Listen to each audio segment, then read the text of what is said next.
Okay, so welcome to November in Your Garden 2022 edition.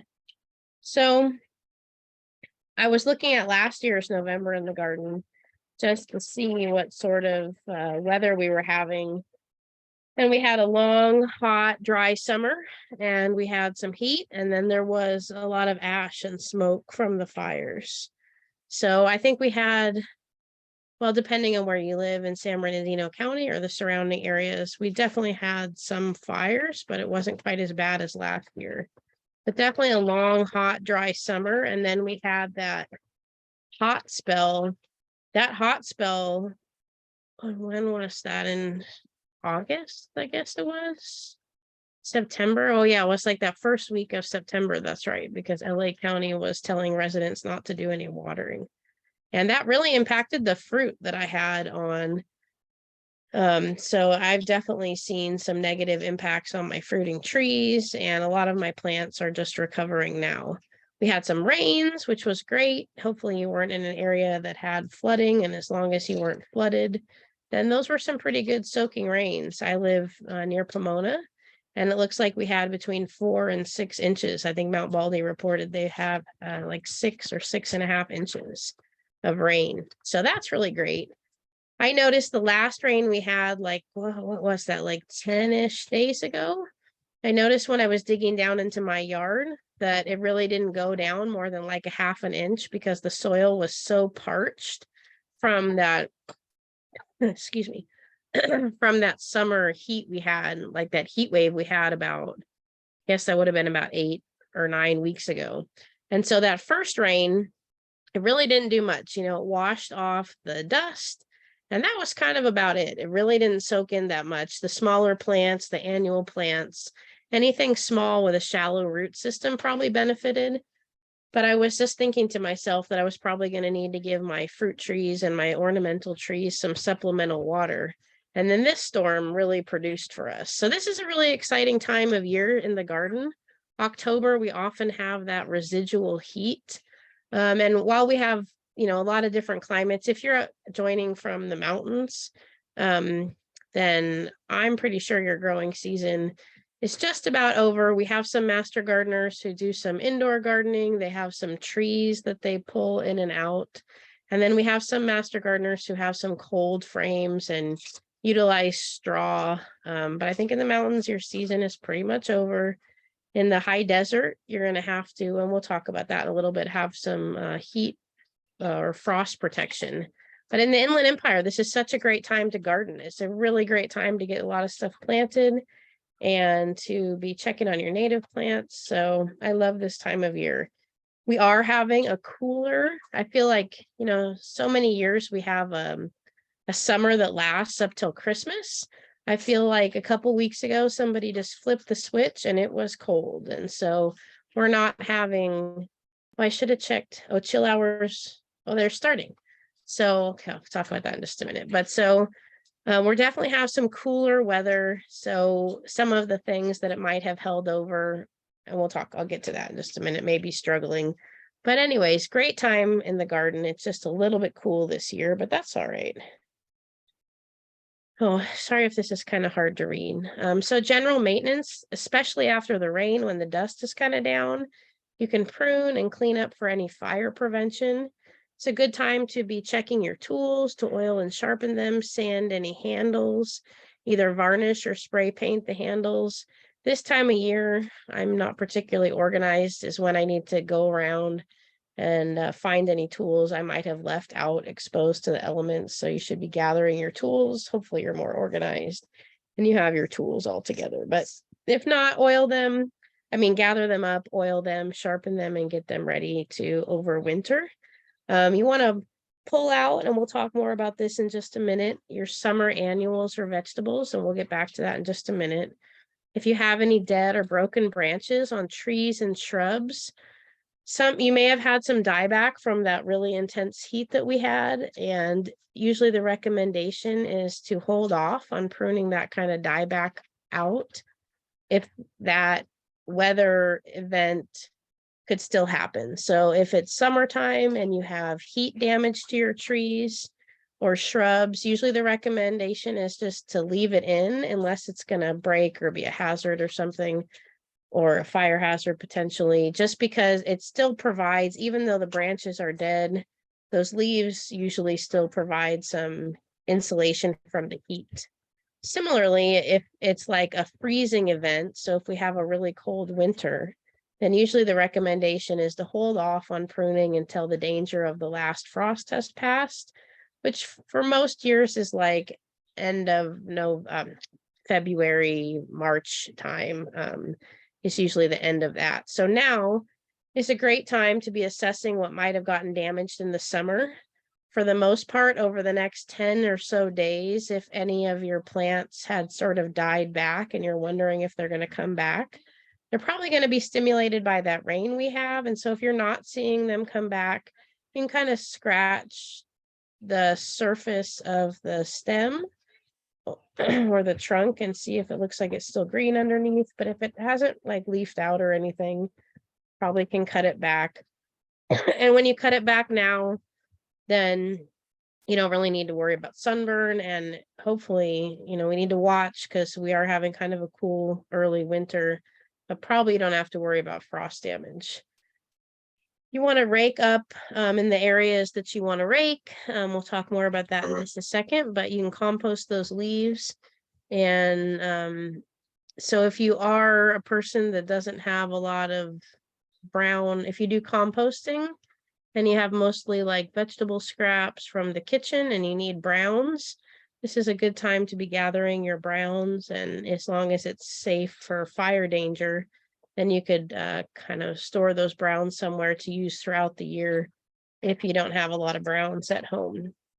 Anything that the rain didn't reach, if you had anything under an eave, I think the rain was heavy enough to get through most of the canopies of the trees, but just make sure this time of year it's easy for things to get underwatered and also overwatered, but you just want to make sure that like you don't have something that was sitting under your roof line and it didn't get any rain and it gets forgotten about. And plants don't do well if they're dry and they're going into cold weather. They actually do a little bit better if they're well watered. If you have any cardboard that you were using to trap codling moth larvae from around apple trees, you would remove them and dispose of it. Applying mulch, it's a great time of year to apply mulch. You want to keep mulch a few inches away from the trunks of your trees, but it's a great time of year. It can help keep the weeds down, and it can also help if we have any frost events, it can sort of help keep the roots warm. And if you have any mummies from fruit after the trees, like if you have any peaches, it's a good time to go through and check if there was any, like peaches that didn't ripen but didn't fall, or nectarines or apricots or apples or whatever. If you have any of those sort of shriveled, dried fruits that didn't fall but didn't get picked and didn't ripen properly or whatever, good time to remove those to help reduce the spread of disease. I would encourage you, if there's areas, you want to make sure that you have your house, appropriately maintained for fire safety and all that stuff. But if there's areas that you can leave raked so that a lot of the native bees and a lot of the beneficial insects like to hang out in that leaf litter.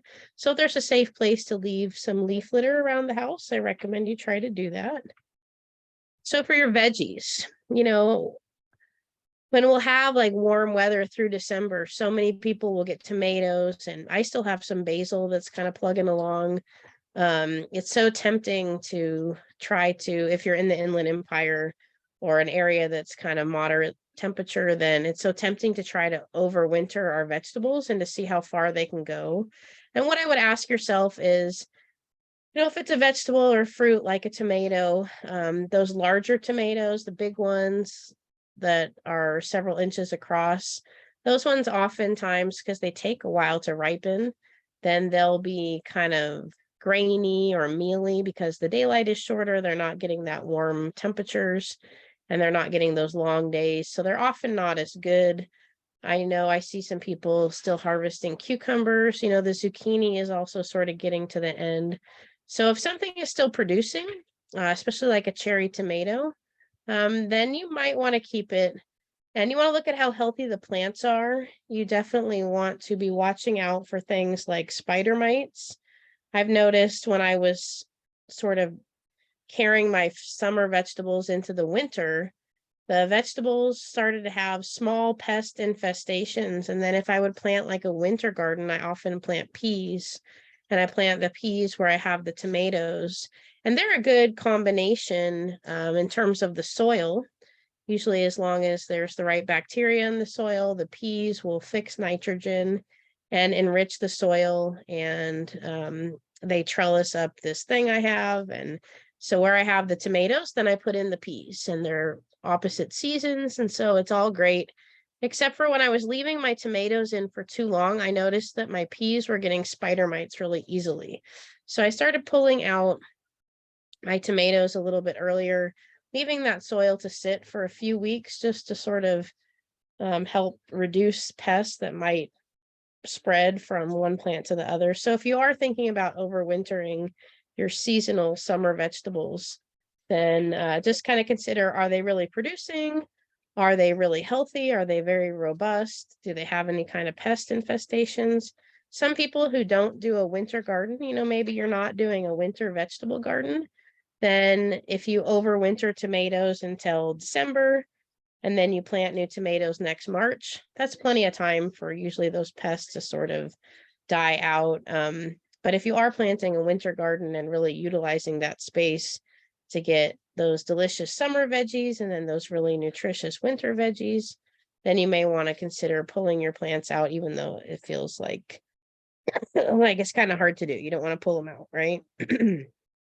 So, and then it's just important to remember that for the summer veggies, usually they're one season, and most of them are intended to die off. And because our climate is so mild, they'll sort of limp along, and in a greenhouse type setting, they could thrive and do really well all year round. So that would be, maybe you have a greenhouse or something. But anyways, just things to think about and transitioning into a winter veggie garden. Definitely want to be watching out for the standing water. Those mosquitoes are awful. Even though the weather is cold, I noticed that I saw some mosquitoes today, and those tiger mosquitoes or Aedes mosquitoes, they can just breed in the smallest amount of water. So just constantly checking in today and tomorrow is great after the rain we had. For your fruit trees, so they're starting to go your stone and your palm fruit trees. Your stone fruit trees with the pits here, and then the palm fruit trees with the little star shape. If you cut them across, that would be like your apples and your pears. They're going to start losing their leaves. I know where I am, they are starting to go golden colored, and they're starting to go. So I think that they'll probably have lost their leaves in the next 6 or so weeks. And sometimes people do a dormant oil spray. So that's something you can consider doing. And the idea behind the dormant oil spray is that once the tree has lost its leaves, then any kind of spray, or the spray, will treat any kind of mites or any kind of pests that are hanging out and trying to overwinter. The UCANR, the University of California Agriculture and Natural Resources, has this home orchard website that has a calendar of care. It does focus on different regions of the state, and I don't feel like it quite nails the inland valleys. It seems to, I think, be pretty on point for the central valleys. It's still a good calendar of care guide. But right now you should be thinking about, are you going to be planting any new fruit trees? Do you have current fruit trees that you're going to be getting ready to prune? So the go time for fruit trees is like end of December through probably like the beginning of February, with the ideal planting time being January and the ideal pruning time being January, except for your apricots and cherries. Those you would prune in August. So we'll have some upcoming fruit tree workshops in December, both online and in person. You don't want to do any feeding, any fertilizing of these trees right now because they're getting ready to go dormant. For your citrus, you want to be cutting back on the water. Make sure you're not overwatering. The citrus will be flushing out, and I have a picture of that. I'll talk about that in just a second. If you're doing any pruning, it would just be to sort of remove dead or diseased wood or any suckers or water sprouts, and we'll talk about that in just a second. And then usually like September or October are a good time to fertilize. It's early November. I skipped fertilizing for a couple of years on my citrus, and I'm trying to debate. The problem with fertilizing too late is if the citrus sends out new leaves, then they might get frost damage. So it's like it is a little bit too late, but I didn't fertilize for the last couple of years because I was kind of disorganized. So I think I'm going to do it, but I better do it like this week. It really is too late. So if you have citrus and you fertilized other years and you haven't fertilized by now, maybe you skip it until the spring. But if you have a couple of my trees are not looking that good. But one of the things that happened is that they didn't get enough water in the summer. And you never want to fertilize a dry tree or dry plant because it can burn them really easily. So one of the reasons I didn't fertilize earlier is we hadn't gotten quite caught up on the water. Now that we had like 4 inches of rain, then in maybe like 5 or 6 days, the trees will be kind of starting to get their new growth. And that's a good time from the tree perspective to fertilize. The only challenge is if we get really cold weather in like the next 3 weeks, then it might damage some of that new growth. So the new growth on citrus is flush. It would be the same thing in the spring. You'll see the deciduous, like the nectarines and apricots, you'll see them flush out as well, but they're not flushing out right now. They're getting ready to go dormant. So this is the flush. The Asian citrus psyllid, the insect that spreads that citrus greening disease that I mentioned earlier in the presentation before I started recording.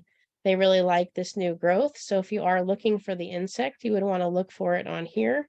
And this is that new growth that will come out with the fertilizer that may get frozen if we get too cold of temperatures. So right now it's kind of a gamble. Should have fertilized about 3 or 4 weeks ago. We did get a lot of rain. So this one in the middle is water sprouts. These are really rapidly growing citrus foliage. This is not really something, sometimes you'll see it I guess you see it in deciduous fruit trees, but you're going to be seeing that in the summertime. Sometimes you'll just send out a really long piece of growth in the center, and you want to always cut these back. They will make fruit often. A lot of times the leaves are different or they have like a big thorn, but they usually make fruit, but they're not very strong. And they just take a lot of energy and really throw off the shape of the tree and everything. So you want to cut these all the way back to the stem. And then these are the ones that come up below the rootstock. If you're not familiar, you have the graft up on the top, which has the delicious tasting fruit. Here is the upper graft here, which has like the oranges. And then below is a disease-resistant rootstock, or maybe it's a rootstock to help keep the plant small. And these rootstock suckers, like here, you can see the very long thorns. And here it's what they call a trifoliate. It's a plant with like 3 little leaves instead of 1 big leaf. And so all these you would cut all the way back. This one as well. So many times I've seen, even on my own trees, I had a Barris lime and I thought I was doing great. And upon closer inspection, the rootstock had completely taken over and it had killed the whole tree that I thought I was growing. So even if you're an experienced gardener, if you're just not checking, it's easy for these rootstocks to take over. So prune those back any time of year. Prune the water sprouts back. I bet we might see those in a couple weeks from all that rain we had. And I think basically one of the things it is just the tree gets so much water and this is its way of responding with this massive growth. And you want to be careful this time of year if we're starting to get some bigger, heavier rains, and if you had any berms or any kind of like donuts around trees to help retain water in the summer. You always want to have the tree be slightly higher in the center so that the trunk is getting wet. But especially now in the rainy season, this could really be exacerbated. And a lot of times when I have the donuts for the new trees, the little berm, then I'll go in this time of year and make sure that it's open and it's not holding water, especially if you have like a heavier soil. Maybe there's seeds. I don't have, I don't really have anything. Maybe some tomatoes. Most of the summer seeds are probably over. Most of the native plants have probably, that ship has passed. Usually, oh, I forgot that. And so we do have a seed saving class this month. It's not on pollinating, I don't think, for seed saving. I forgot to update that. But we have a seed saving class every month. And so right now is probably a time, if you're a seed saver, right now is a time if you're growing vegetables for the winter season, to think about how you're going to plan to save those. Maybe if you have a few summer vegetables that are wrapping up, you might be seed saving most of your native flowers. This is a time to be putting out native flower seeds, though. So for fertilizing, and just as a reminder, the first number on a fertilizer package is nitrogen. The second one is phosphorus. And the third one is potassium, NPK. The nitrogen is the leaf maker. The potassium, which is the third number here, the last number, helps with the flower and also making fruit. And then the phosphorus, the middle number, is really great for root growth. So like right now is a great time to be planting strawberries for next year. But if you get your strawberries started late and you plant them in the spring, then they recommend a fertilizer with a little bit higher phosphorus to help with root growth. What's the other one? There's another one. I forgot what it was, but so a lot of times I'll use an all-purpose fertilizer like a 16, 16, 16. A fertilizer like this one here would be one that would be to really focus on greening of growth. You often see a fertilizer like this for lawns, or this is a common fertilizer for citrus. If you're getting an organic fertilizer, it's going to be a lot smaller numbers, like something that was, for example, a 3, 6, 2 would be something that was really good for root growth. So that's that phosphorus. So you could be, I think it's a little bit late, but you could be fertilizing your persimmons or pomegranates before they go dormant. I definitely would do it before the leaves start yellowing, and my leaves have started yellowing. So that's something probably like next year you would do a little bit earlier. Peach trees after harvest, I think it's a little bit late for most of that. Most of the peaches are finished up. And if you have any cool season flowers or veggies that you planted in the last 4 to 6 weeks, you could give those a little fertilizer. Veggies you usually do every 4 to 6 weeks. And if you're planting transplants, you'd fertilize when you're planting those. We already talked about fertilizing citrus. And just a good rule of thumb is that if you're fertilizing potted plants, you do it on a more regular or more often, you do it more often, and you do not quite as much. You would do about half the fertilizer and you would do it about twice as often. So if you have vegetables in pots and vegetables in ground, you would do your vegetables in the ground less often with a little bit more fertilizer. We already talked about not fertilizing dry plants. If you have any leaf curl from last year or a shot hole fungus or Pseudomonas canker, then you could use some spray fixed copper, but we started to have rains already. So I think these kind of treatments are probably past, and you want to be checking for a lot of the treatments. Like if you're using an insecticidal soap or an insecticidal oil, a dormant oil spray, then you want to be checking the weather. And if we're going to have like a big storm like we just had a couple days ago, you don't want to be treating, within probably 10 days or so of that. For the different products you're using, whether you're using a chemical or an organic treatment, a lot of times the label will have information about how long it needs to sit on the plant. And you can also usually, if you go to a smaller nursery or garden center, you can ask them information. So the biggest thing about doing any treatment now is that you just want to time it where, luckily we're not having really hot weather, so that's not a problem, and you can use oils without usually having to worry about burning. But you do need to find a product that maybe, depending on the type of problem that you have, if you're trying to treat something really serious, then you may want to go with a stronger product. And depending on what kind of fall we have, if we're getting a lot of rain, then you want to time it as well. So if you have any questions about treating your trees, treating for things like aphids. It's been kind of cold. Usually this is the time when we transition into the fall pests and we get more aphids and the spider mites start to be active, but it's also been really cold. So pest wise, it's not like the best for growing fruits and vegetables, but pest wise, this weather has been kind of ideal because the bugs are slow with this cold weather, but we're not having it to be too cold. So I haven't noticed, at least in my garden, I haven't had a big pest problem this year. And then what was I gonna say? Well, come to me. There's something I keep meaning to bring up. I will remember.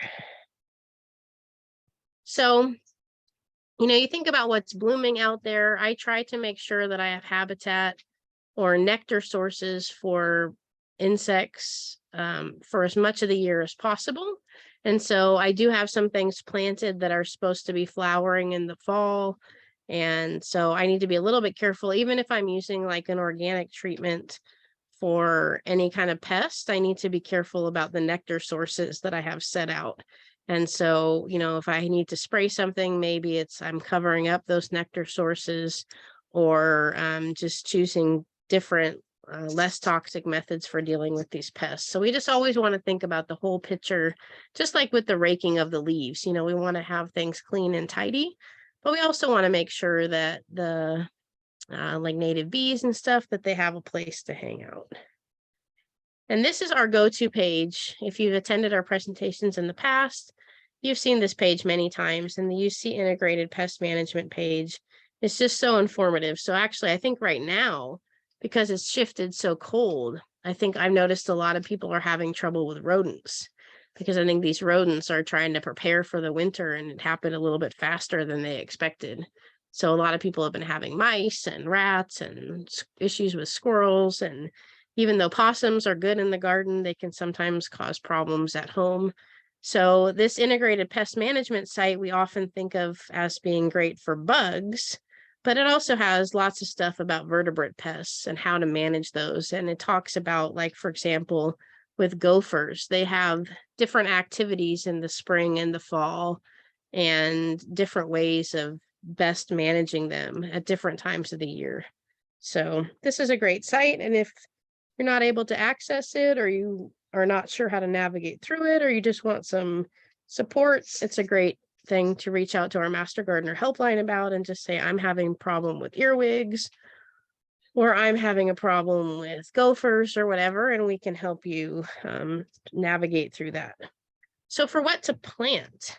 So for planting, then this is a great time to be planting your trees and shrubs.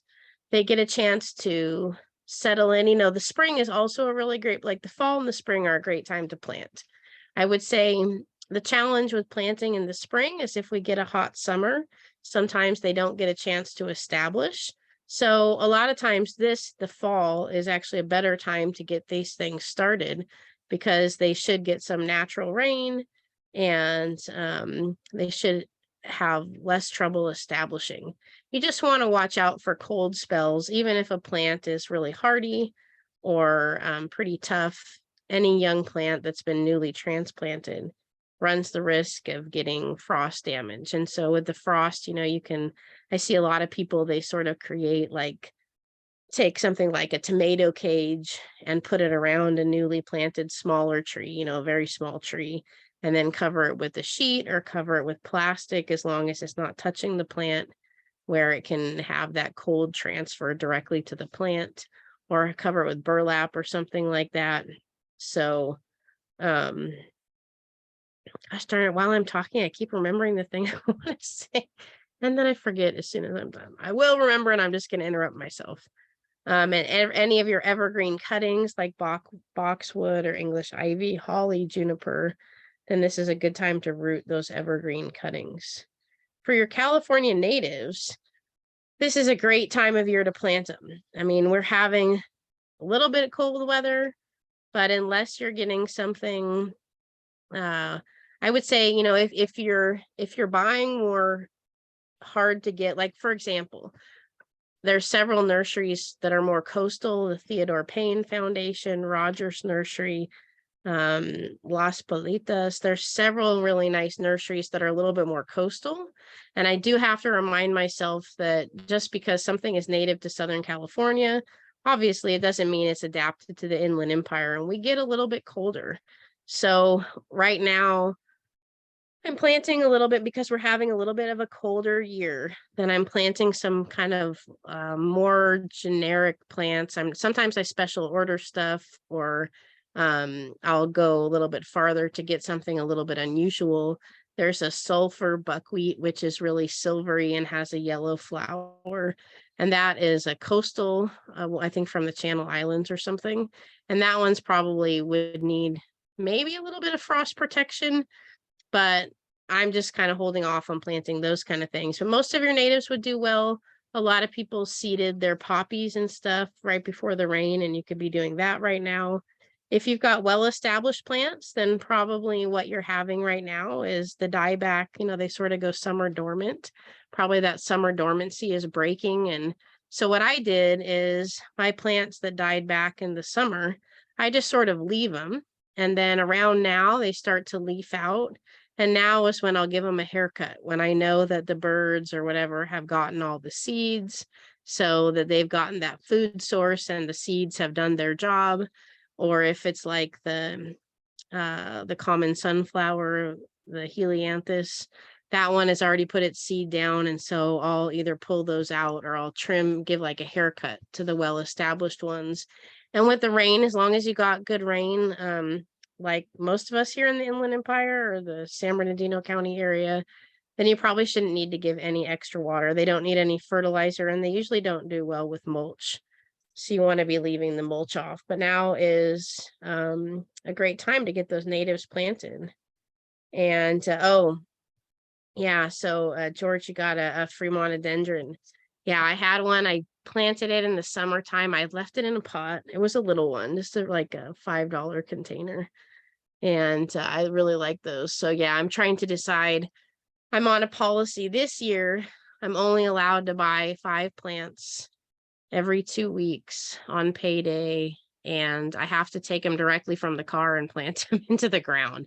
I am notorious for getting plants and leaving them in the pot, but this is the time. This is go time. If you like California natives, this is go time. I'm also going to make a little tiny dry stream bed kind of water catchment thing. So I'm planning that now, and I wish I had done it a couple weeks ago because I bet I would have captured a lot of rain. But so any kind of native plant things you're wanting to do, now is the time. And I would say it kind of slows down a little bit in January and February. There's still lots of things you can plant, but there are some that are sort of frost sensitive and might not do as well. So this is the time to plant your native plants. And then,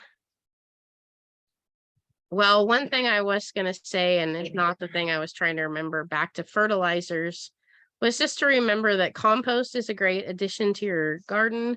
This is a great time to be putting compost out if you're going to do a winter vegetable garden, or you're just trying to, like for my citrus, I was putting some compost out in addition. So I was kind of like composting around the trees and then putting mulch on top of that.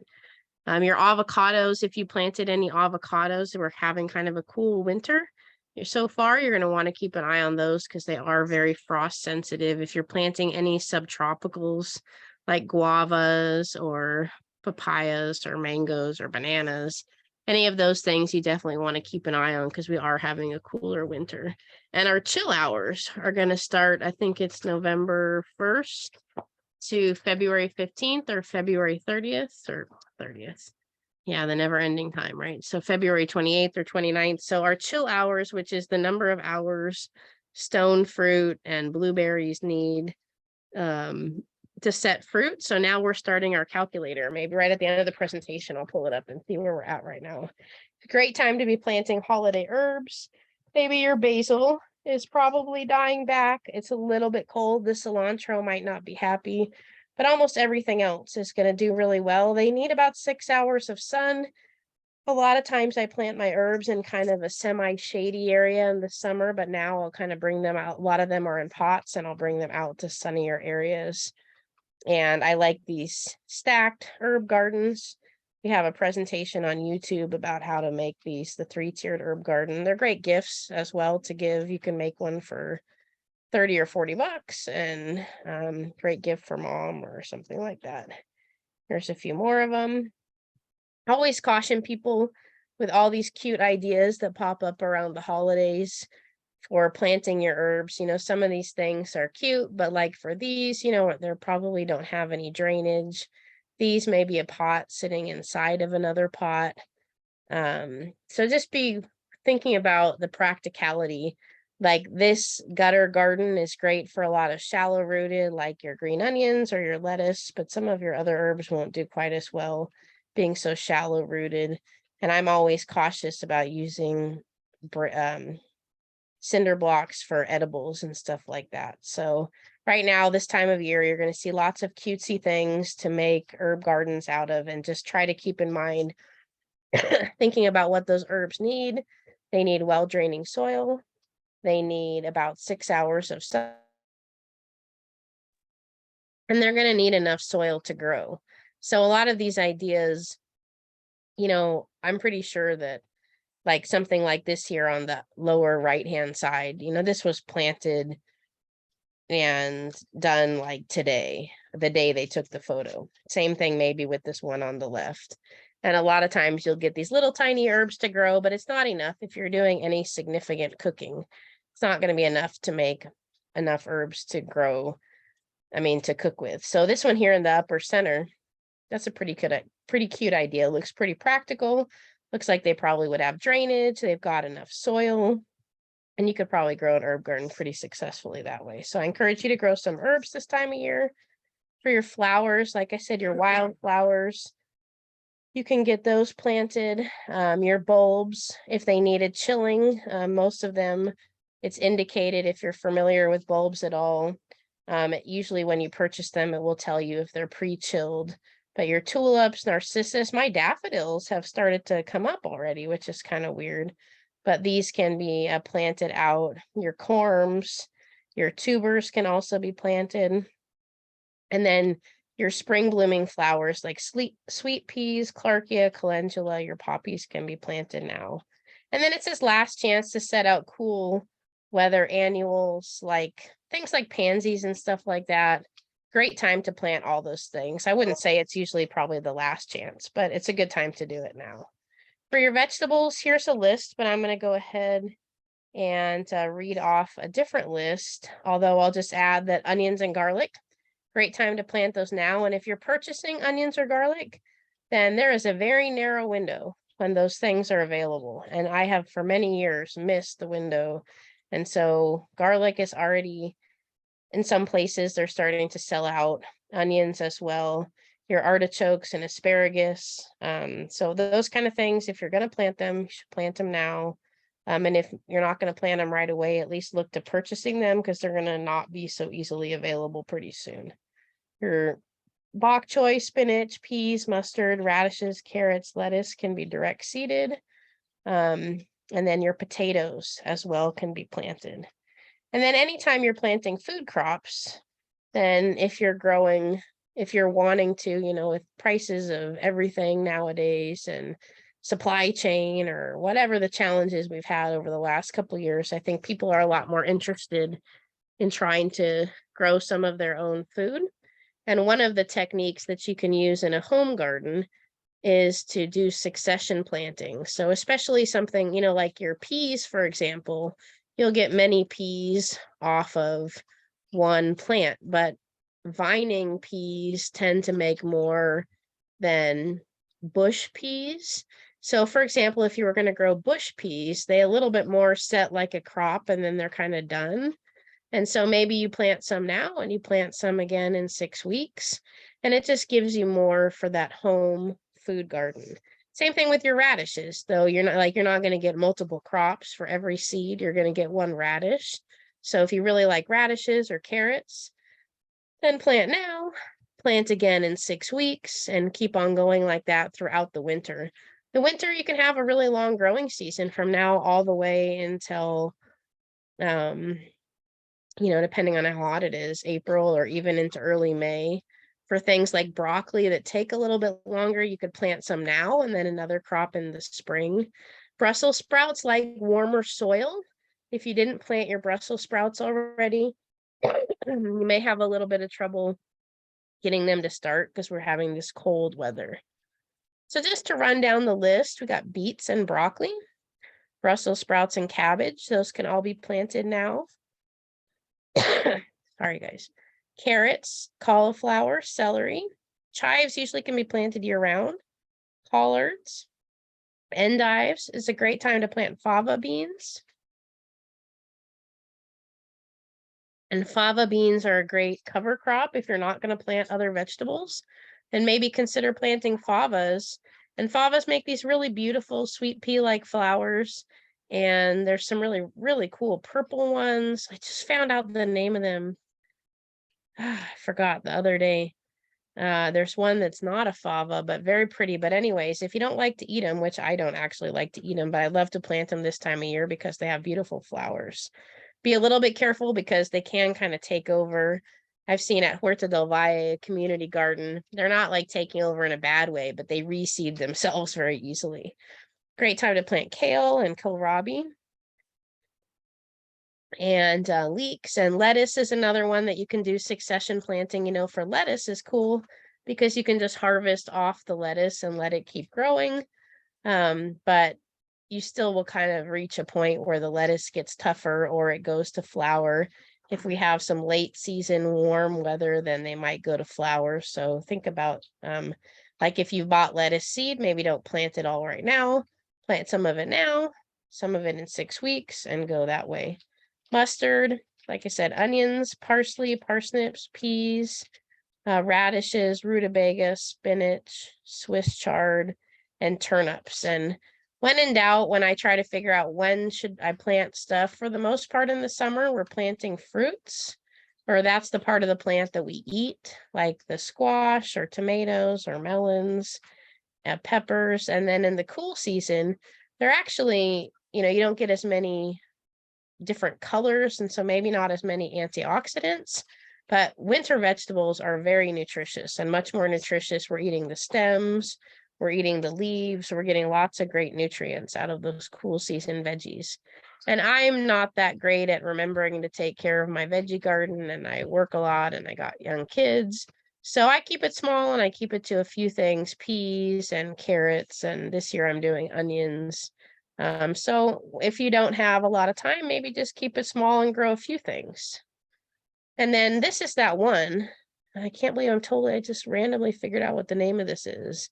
It looks very similar to a fava bean, but it is not. And it has really beautiful flowers, and it's used for a cover crop a lot of times. And so a cover crop, if you have a raised bed garden, or even if you have pots, especially if we have kind of a damp year where we've got periodic rain, then consider maybe enriching your soil with cover crops. There's 2 strategies with cover crops. Well, or a couple, but 2 of the strategies are, one is to have a crop that is like a nitrogen fixer, like something in the legume family. So your peas and your beans, the favas, those are nitrogen fixers. They work with bacteria and they bring nitrogen into the soil. That's one way to improve the soil. Another is people grow things like cloves or different grasses, and then they let them get 4, 5, 6 inches tall, and then they cut them into the soil, and it enriches the soil that way. Another thing that I like to use for a cover crop is alyssum. It is, that's the last picture I have. It is a tiny white flower. It's really common in the Inland Empire, and I think some up a little bit in the high desert too, but not as much. And this one, the syrphid flies that we talked about at the very beginning, before I started recording, the syrphid flies really like the alyssum, and it reseeds itself very well. I've heard rumors that gophers don't like it that much. So this is another great idea. This one I don't have to cut into the soil because it just sort of dies back. And this one probably, It may not be enriching the soil, but it's keeping the soil active throughout the cool season. And what I've noticed is that if I hand weed some of those other weeds that I don't want, then things like the alyssum will take over and it kind of suppresses the other weeds.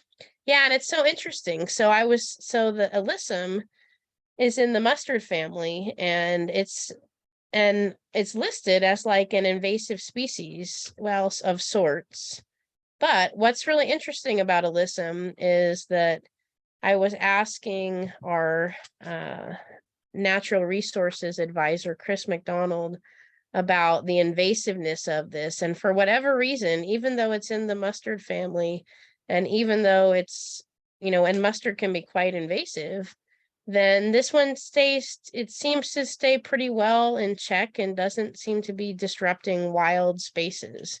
So people have it take over, not even take over, but can have it sort of be a little bit extensive in their yard, but it doesn't seem to transition over into wild spaces in a problematic way. So while it is in the mustard family and it is, which can have concerns for being invasive, alyssum does not seem to fall in that category. And it's something you can see right here in the upper right-hand side. If you can see my cursor, there's a seed and there's another seed. They reseed really easily, but they just don't seem to cause a problem. And they've been in the Inland Empire for at least 100 years and have they just kind of stay put in the Inland Empire. I'm not sure, they're pretty well behaved. So, and it's funny, I've seen this photo 100 times. I took this photo. I never noticed there was a fly here on the right. Maybe this is some sort of syrphid fly. But the cool thing about alyssum is it's a nectar source for a lot of beneficial insects in the cooler times of the year, when like in the fall, when there's maybe not as many other nectar sources. It also smells really sweet. The other thing that's cool about this, I'll buy purple alyssum, and purple alyssum is, the purple color is a recessive gene. And so it's like they've hybridized it to make it purple. But the next year that it grows, when it reseeds, it comes back white. But I've done enough purple over the years that every once in a while I'll see purple pop up in my grove. I don't know if it is as good a quality of nectar. It's really interesting when they're studying the syrphid flies, then they were comparing the qualities of nectar of the buckwheat and the alyssum. And if you're into bees, this is totally old news, but it was just really interesting to listen to them discuss the different amino acids, the different flavors, the different viscosity, and not all nectars are created equal. But anyways, this one has been around for about 100 years. It's not a native plant. If you're a native plant purist, I suppose this would probably be not something you want. But if you go to the E-Veg guide by Calscape, if you just type in E and then V as in vegetable, veg, E-Veg guide from NRCS, the Natural Resources Conservation, not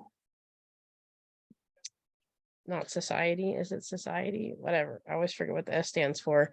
Then they have some information on native cover crops, if that's something that is, here it is. Well, see, here it is. If you go to CalFlora, then they have a lot of information, and they partnered with NRCS. So anyways, that's cover crops. If you're joining from the mountains, we kind of talked about it already, a couple of vegetable options and having them in cold frames. Your vegetable season is over, but you want to be looking out for fuel ladders. And then I know in a lot of the fire damaged areas, just terrible time with flooding. We have had some erosion control workshops. So we'll probably do another one of those maybe in the spring. But for the most part right now, you're getting ready to sort of put your garden to bed and cleaning up your yard, looking for things that might be damaged or be a falling hazard with heavy snow. The gold-spotted oak borer is something you want to be on the lookout for, creating a D-shaped exit hole in the tree. So anybody who's got any oak trees, if they see any exit holes that are D-shaped and a little bit smaller than this is a little bit big. or any sort of sudden die off, that might be a sign. So right now you're kind of looking out for pests. You're watching for things that might get broken in a heavy rain or a snow, and kind of planning for spring, and maybe doing, if you do have a vegetable garden. I know some master gardeners who have done a lot with creating like floating row covers, using straw, using cold frames. And then in the desert, it's the same thing.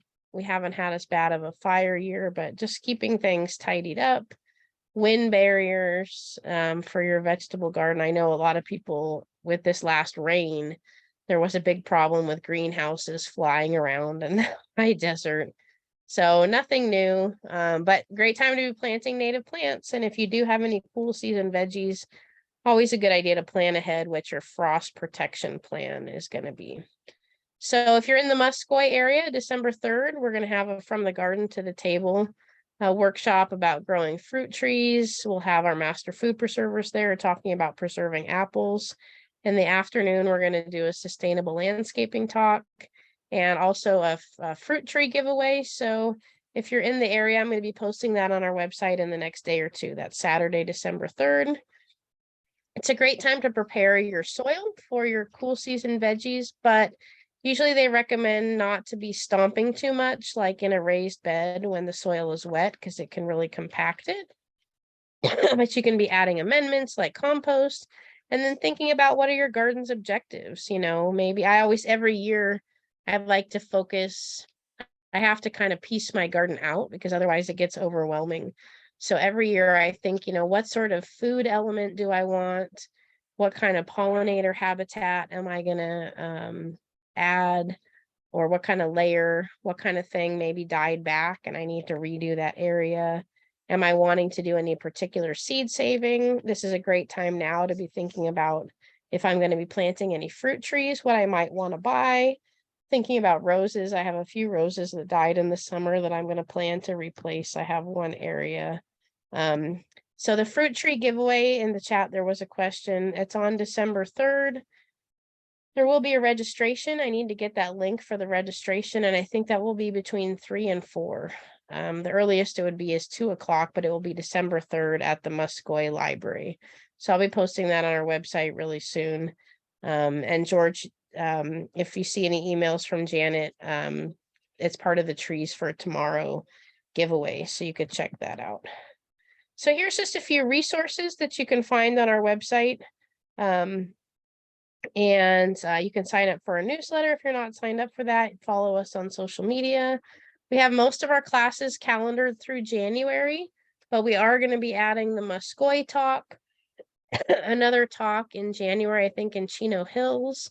And then we'll also be adding a few Peace in the Garden classes that sort of focus on mental health in the garden and how to, different ways to sort of use your garden for improved mental health. So those will be added soon. So check those out. And if you have any questions, email us at our Master Gardener helpline or give us a call.